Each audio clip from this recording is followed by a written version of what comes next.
My dad was a graffiti artist himself, so I mean, it's in my blood, dude. I got the fever when I was super young.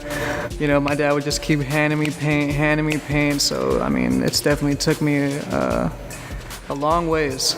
So my dad being a main inspiration on why I like graffiti and stuff like that. But at the same time, it's just the technical aspect itself. That's why I like to do wild style specifically when it comes to my graffiti. My name is Alex Gonzalez. I write Rose1, that is my tag name. And then with the actual project, I am friends with Isaac. He is also Recycle Propaganda. He's right here next to me.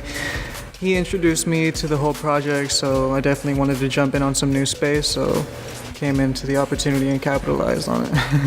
So just being able to create, I'd always sit down and, you know, just draw, and then started moving into the graffiti style more when I was about 13 years old.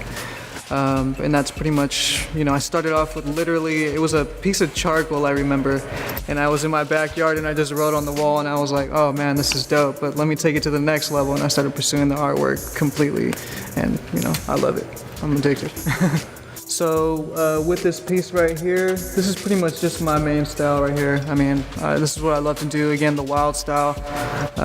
Just really going in with the details. It takes a couple layers at the same time. This is actually aerosol, mixed media, so I did use acrylic paint and then also acrylic markers.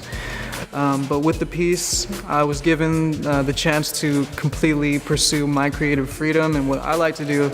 So on this side right here, I have my Rose1 wild style.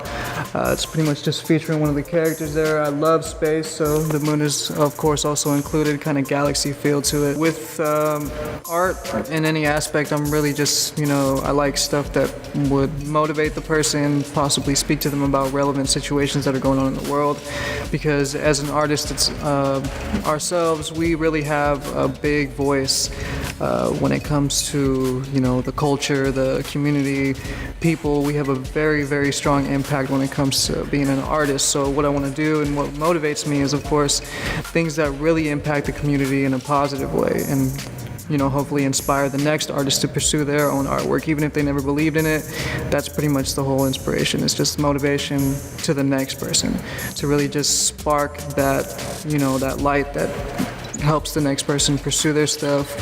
Go after it if you feel it, you know, it's definitely something that'll change your life. So that's the whole thing that motivates me at the same time with the art thing. It's just creating nothing into something at the same time.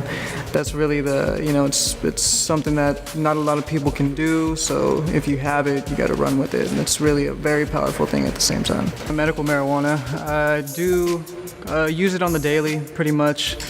It does help with my creativity. It gives me, I would say, a lot more focus, kind of just helps me get in the zone. So being that I have maybe like a small smoke session, a couple dabs or something like that before a project is usually pretty good, just to kind of loosen up and really get into the feel of the artwork and let myself flow completely without having to, you know, judge myself too harshly. So you can find a lot of my artwork on Instagram. It's at rough2lavish, rough2lavish. I also have the online web store that I'm working on as well. It's rough2lavish.bigcartel.com. And then you can also catch me live painting at First Fridays, preview Thursdays as well for Blackjack Collective.